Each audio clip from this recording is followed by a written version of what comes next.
বাংলার মাটিতে যতদিন এই হাসিনার না বিচার হবে আওয়ামী লীগের নাম কেউ তুলতে পারবে না।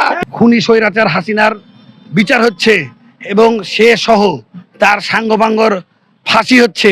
আমরা বাংলাদেশ জাতীয়তাবাদী ছাত্রদল সহ বাংলাদেশ জাতীয়তাবাদী দল সবসময় রাজপথে থাকবো এবং তাদের বিচার না হওয়া পর্যন্ত আমরা রাজপথ থেকে ঘুরে যাব না। প্রিয় বন্ধুগণ, আমাদের আলী রায়হান ভাই, তারপর সাকিব আঞ্জুম ভাই রাজশাহীর মাটিতে এখানে কিভাবে শহীদ হয়েছে আপনারা দেখেছেন।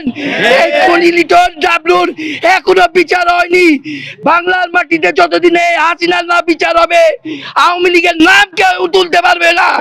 আমি বলতে চাই, আগামীকাল প্রত্যেকটি ওয়ার্ডে, প্রত্যেকটি থানায়, প্রতিটি কলেজে আমাদের সকল নেতাকর্মী থাকবে। সেখানে আওয়ামী লীগ পাবে, সেখানে ধোলাই দিয়ে পুলিশের কাছে তুলে দেবে এবং আওয়ামী লীগ রাজশাহীর মাটিতে বলার মতো একজন থাকবে না। তাদের আমরা সর্বপ্রথম খুনি হাসিনার বিচার চাই।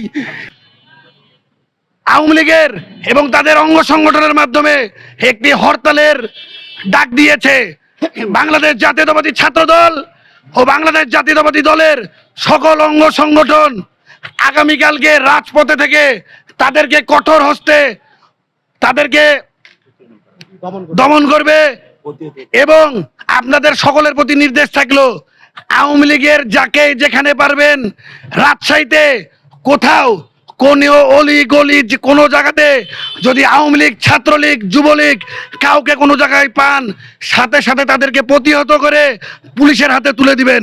আগামীকাল যে অবৈধ একটি সংগঠন বাংলাদেশ জাতীয় আওয়ামী লীগ যে হরতাল ডেকেছে, এর প্রতিবাদে আমরা রাজশাহী মহানগর ছাত্রদল আমাদের সজাগ থাকার জন্য এখনো বাংলাদেশের ষড়যন্ত্র শেষ হয়নি। তারা ইন্ডিয়া থেকে বিভিন্ন ধরনের ষড়যন্ত্র করে যাচ্ছে।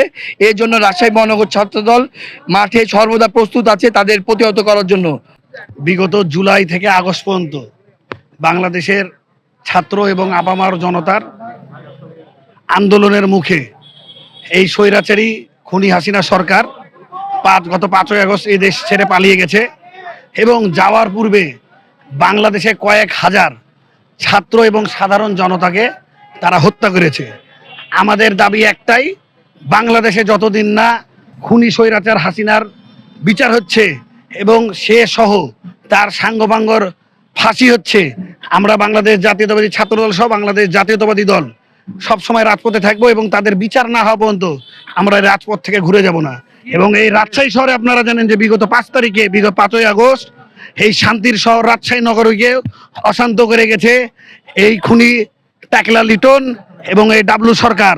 তাদের নির্দেশে এই রাজশাহীতে 2 জন ছাত্র হত্যা হয়েছে এবং বহু সাধারণ জনগণ এবং ছাত্ররা গুলিবিদ্ধ হয়েছে এবং আহত হয়েছে।